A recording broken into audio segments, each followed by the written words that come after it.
ఈ లోకములో అత్యంత శరవేగంగా మారిపోయేది మనుషుల ప్రేమని మీ అందరూ కూడా తెలియపరుస్తున్నానండి. ఎందుకంటే అందరూ మన చుట్టూ ఉంటారు, ఎప్పుడు వారు మనల్ని వదిలేసి వెళ్ళిపోతారో కూడా మనకి తెలియనటువంటి రోజుల్లో మనం జీవిస్తూ ఉన్నామండి. పరిశుద్ధ గ్రంథంలో మనం చూసినట్లయితే మరి యోబు తన వారందరూ కూడా తన కష్టం వచ్చినప్పుడు యోబుని వదిలి వెళ్ళిపోయినట్లుగా దేవుని యొక్క లేఖనాలు సెలవిస్తూ ఉన్నాయి.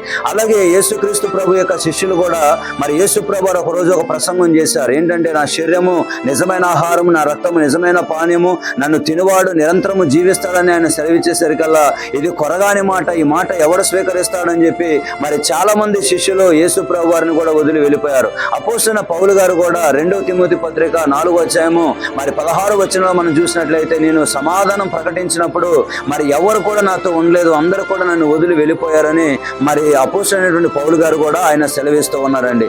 దేవుని యొక్క వాక్యములో 118వ అధ్యాయము కీర్తన 8వ వచనం ఏముందంటే మనుషులను నమ్ముకున్నట్టు కంటే యెహోవాను ఆశ్రయించడం మేలు, రాజులను నమ్ముకున్నట్టు కంటే యెహోవాని ఆశ్రయించట మేలు అని వాక్యం రాయబడుతోంది. కొన్నిసార్లు మనుషులు మనల్ని వదిలి వెళ్ళిపోయినప్పుడు అది ఎంతో మరి శూలాలతో పొడిచినట్టుగా ఎంతో పెయిన్ఫుల్ గా ఉంటుందండి మన జీవితంలో.